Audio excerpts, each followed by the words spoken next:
I was 15 when I packed the backpack. No memory of it exists. I've turned it into olive green Lululemon. Clothes, probably hairspray, not much else. I would have decided the only way forward was to leave most everything behind.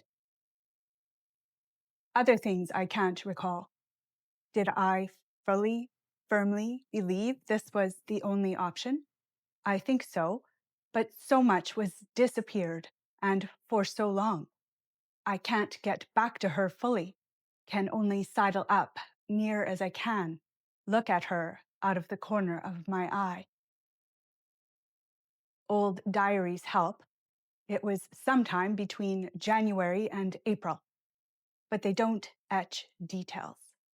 Instead, they render feelings, emotions wild with rage, and now that I know about feeling wheels, grief. Like an abstract painting of a scene, the words are less map than rationale, color and gesture, not blueprint, if that makes any sense at all. The plan?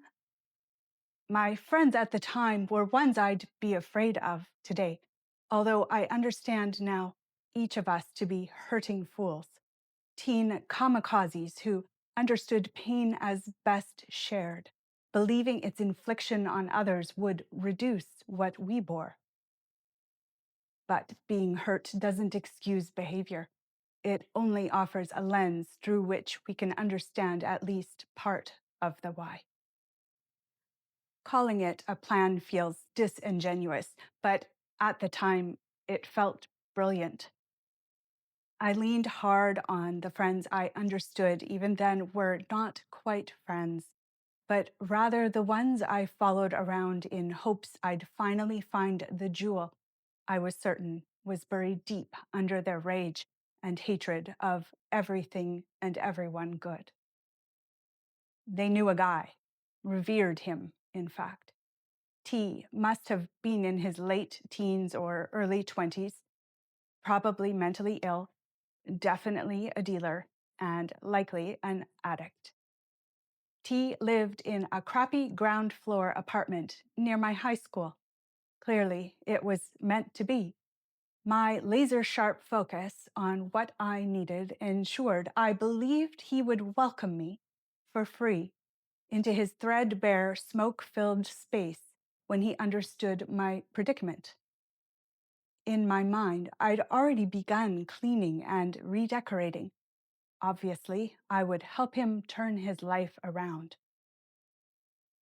Food and sundries would be managed through the funds I'd earn at the job I was utterly confident McDonald's would give me, because the world works like this when you can't see any other way out.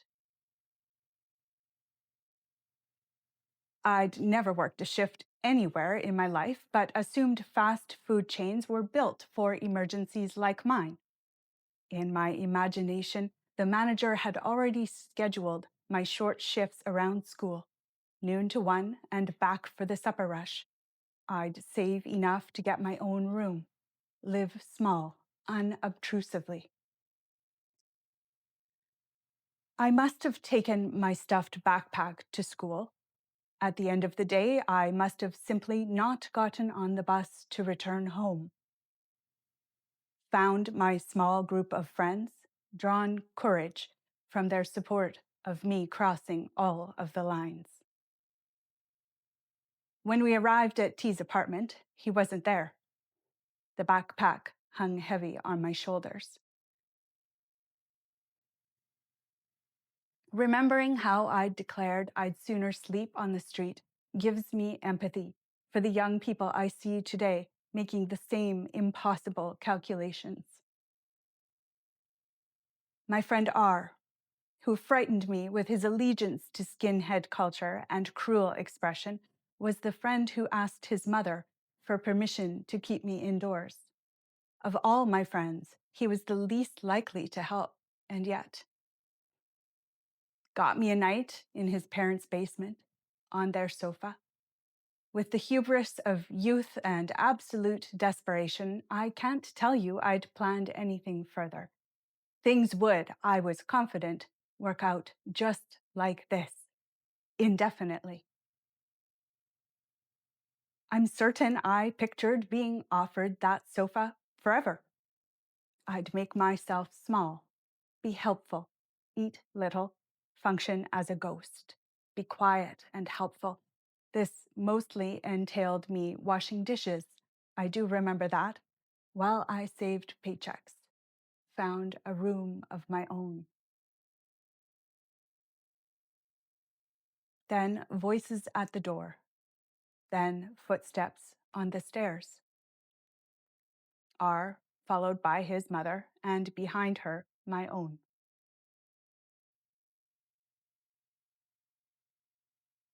I remember the pattern, the velvety, flowered, sagging cushions, fabric softener and damp scenting the air.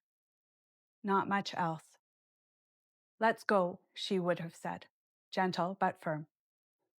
No, I'd have said, firm but not gentle.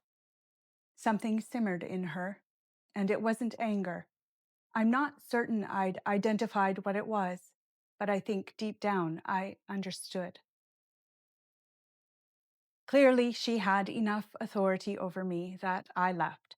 I followed, humiliated and angry, negotiated a night at my grandparents', further terms to be decided. I don't think I succumbed because I'd realized my plan was faulty. Rather, my life was a battle, and it was tiring to eke ground on the daily. Again, it's all packed away so well, and for so long, things have disintegrated. Pick up a memory, and it turns to dust. I do know said terms were I'd attend no more meetings. I know it was agreed upon. I have nothing tangible to confirm it beyond it happening, but my dad must have acquiesced. My journal, where words generally poured out in long, winding sentences, states only that things were okay for about 2 weeks, and then not. Part of that not was the second Sunday morning post-return, when my mom opened my bedroom door early, told me to get up and get ready. For what? I'd have asked. For church, you're coming with me. Indignant refusals were ignored. This loophole hadn't been considered. I'd said no meetings, but never thought to forbid church. My choice, she positioned it. Come with me to church or go back to meetings with your dad. This may have infuriated me more than meetings ever had. After everything had been taken, everything I'd loved and then been taught to hate, here I was, back in a pew. The organ rumbling my bones, the call and response tearing at my unhealed heart. Worse than anger, though, was what tasted of betrayal. I wallowed in unwanted belief because it's difficult to decide not to believe when the alternative is hell, and 2 by 2 hell was not a benign version. They exist, I assure you. Traditional Lutheran teachings depict hell as anguish after eternal separation from God. Less torture chamber, more lacking grace.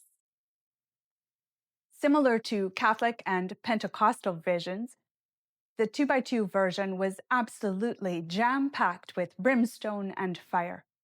The concept of eternal had been discussed ad nauseum. Infinity, then, to live with my choices paralyzed me. Leaving had only been one hard decision. If I died before morning, where would I wake? The 2 by 2 said hell. The Lutherans said hell light. My own doubts leaned toward it. There was no winning. Only doom by degree.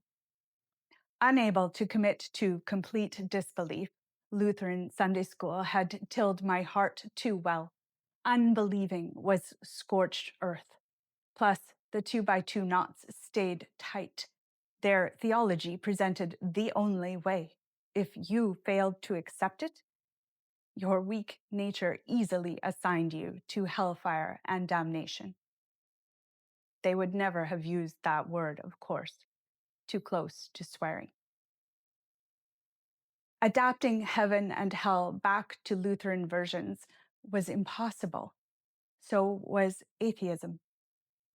I was rejecting something real, my concern, the proverbial baby and bathwater, and self preservation of a kind meant that all belief went in a box, one already stuffed full with so much else, but sadly expandable. And I was already so good at packing. This was hard to write, hard to share. It's the first time I've put this on paper. The night I ran away at 15 and what came after.